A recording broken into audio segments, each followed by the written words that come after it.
Shida na huyu jamaa ni vile anaongea. The problem with this guy is the way he talks. Careless words. Now, if we were to decide today to award an award to the Kenyan leader who has had the most careless speeches and words and remarks in Kenyan history. And what problem is that? The problem is the transition from somebody campaigning for a seat to that person actually occupying that position of leadership, where the patient is supposed to take 1 pill per day. Just 2 rogue pills were introduced, and we know there are 2 because one was found and it was assumed the other one was taken by, because the symptoms and everything that happened, what his dead body was telling experts, this is exactly what he took that ended his life.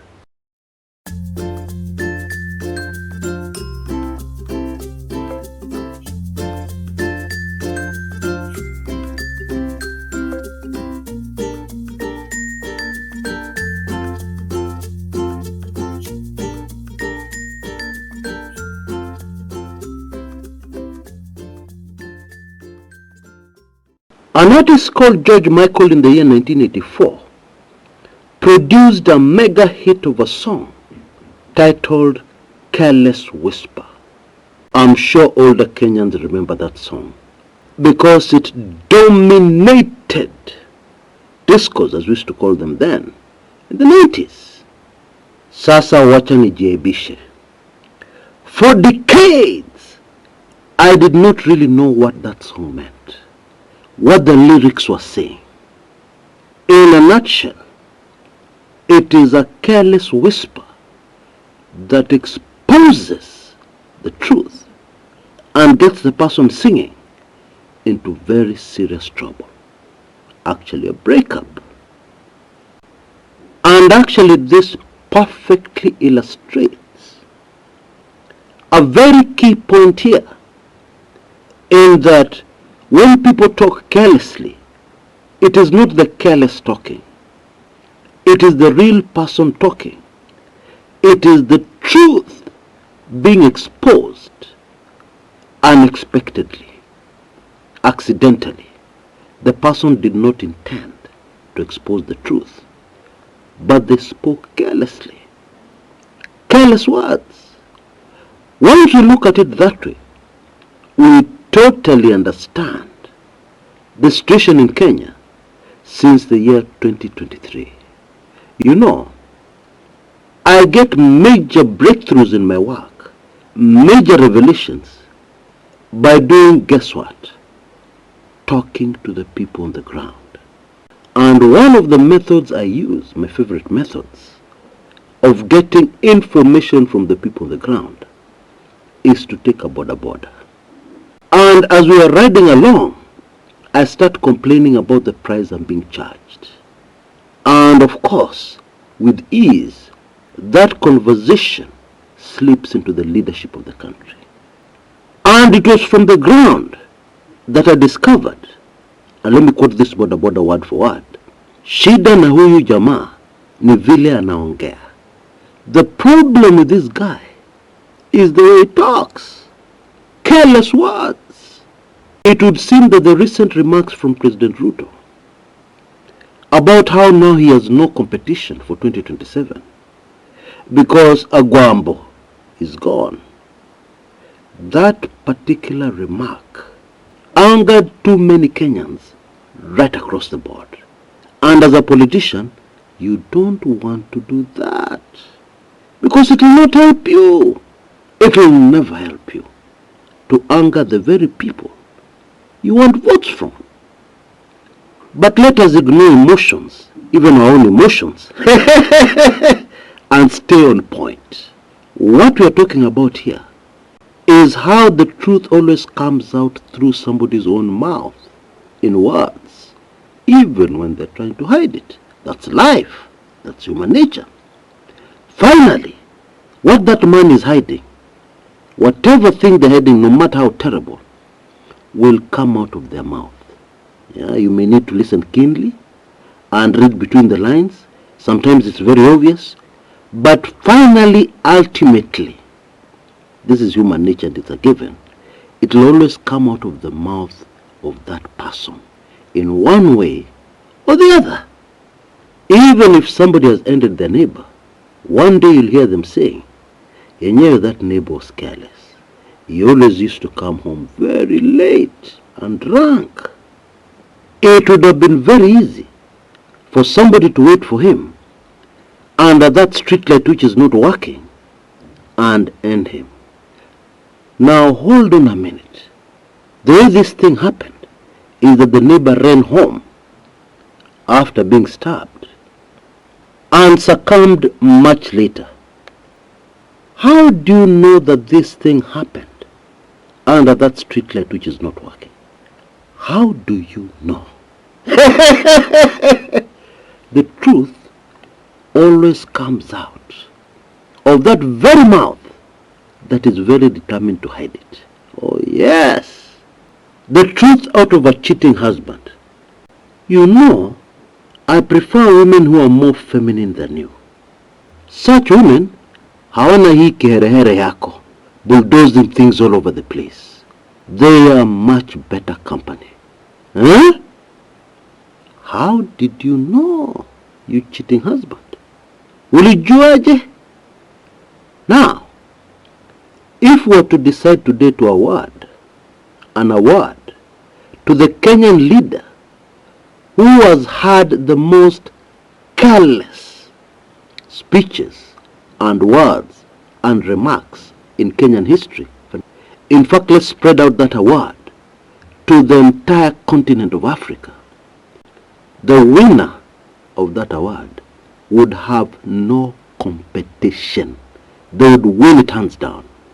And of course it is President William Samoei Ruto of Kenya. Mambo ni matatu. You either comply, or you leave the country, or you go to the afterworld.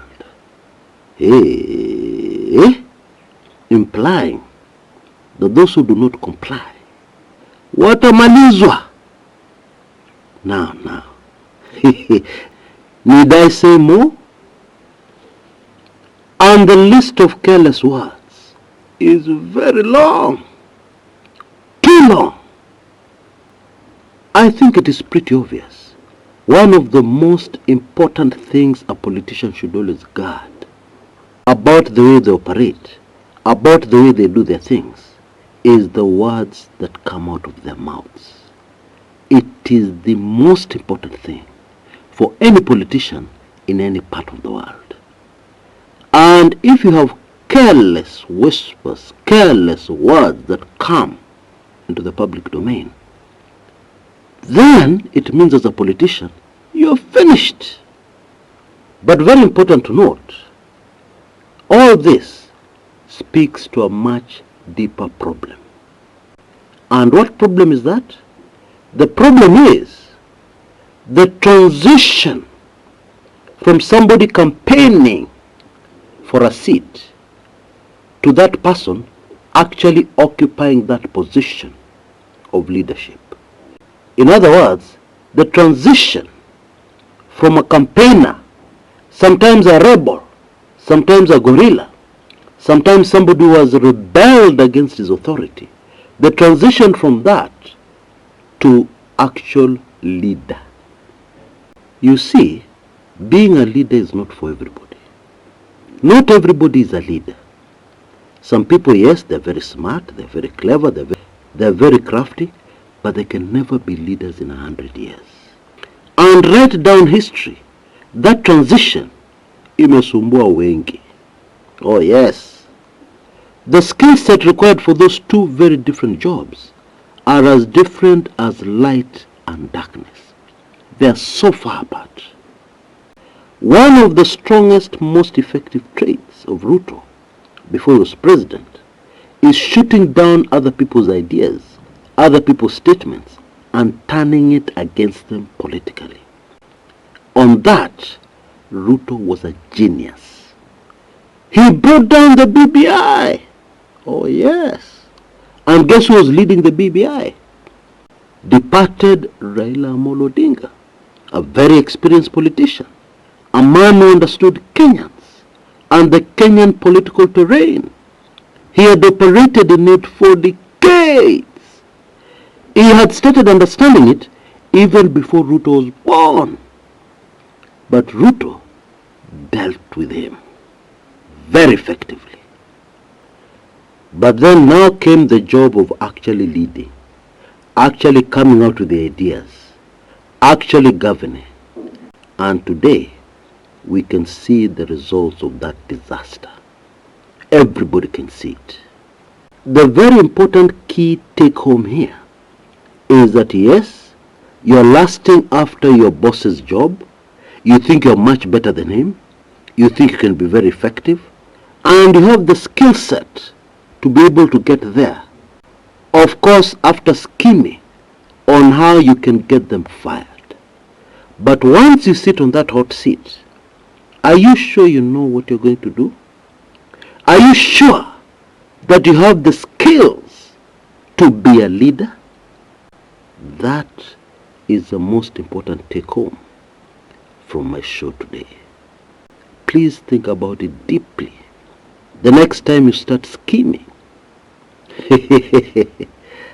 and kujipanga na kutenga to get a certain job.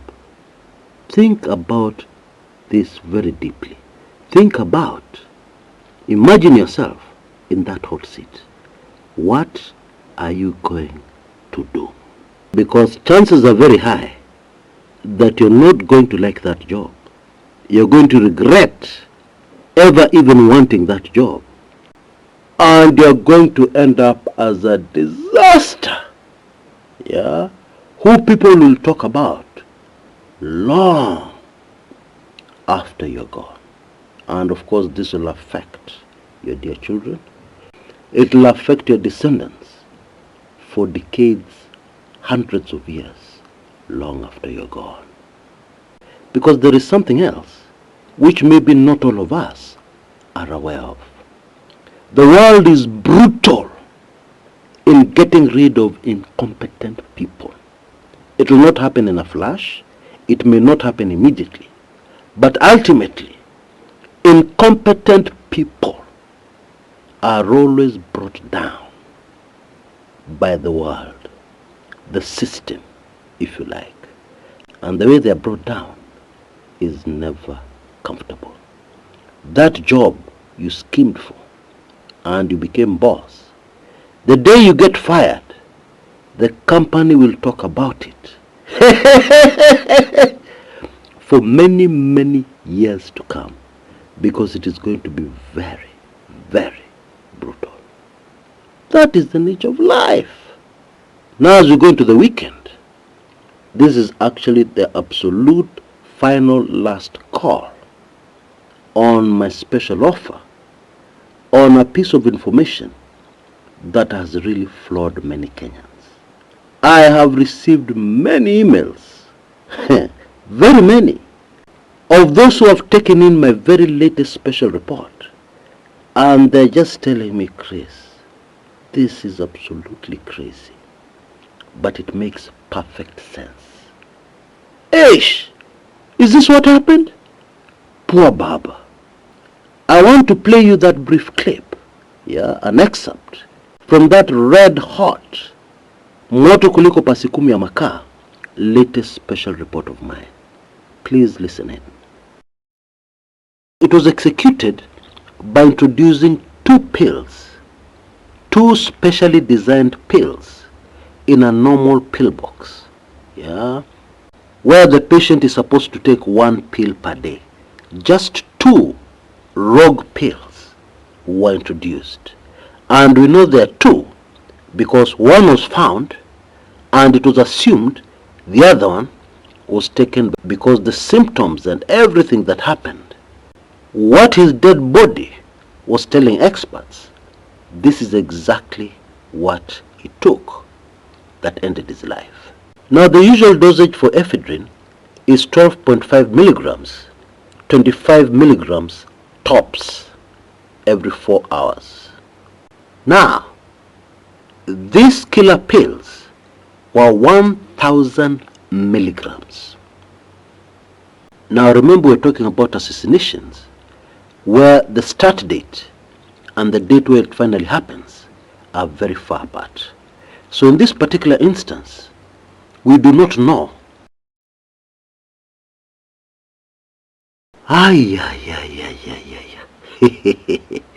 Anyway, you can get this super fascinating information pop in your inbox. Now you can see details on your screens right now.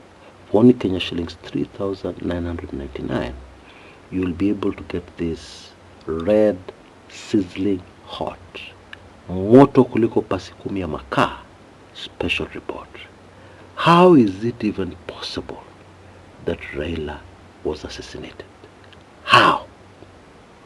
Where? Who did it? How was it done? What was the motive? Etc., etc. All those questions are answered in great detail so that you'll have all the answers to this very sad state of affairs. Now, of course, it is true that somebody who's as old as 80, anything can happen.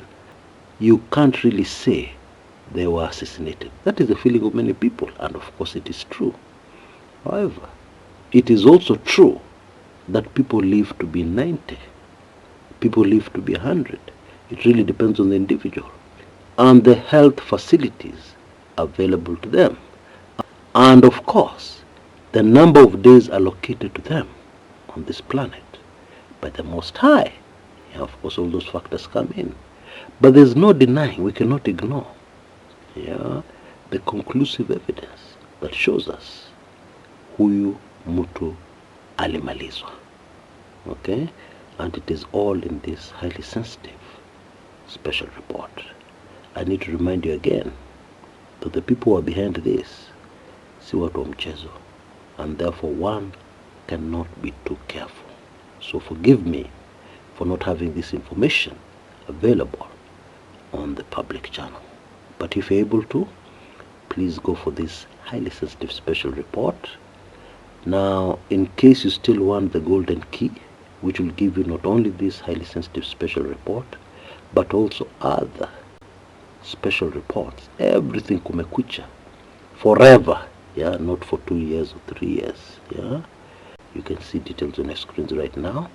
If you still want the golden key and you're a bit late, then please take full advantage of this offer. Going forward, this offer will not exist. You'll only be able to get an annual golden key. Okay? So please take full advantage of it now that it is available. And of course, it is ending very, very quickly. So please make a decision quickly.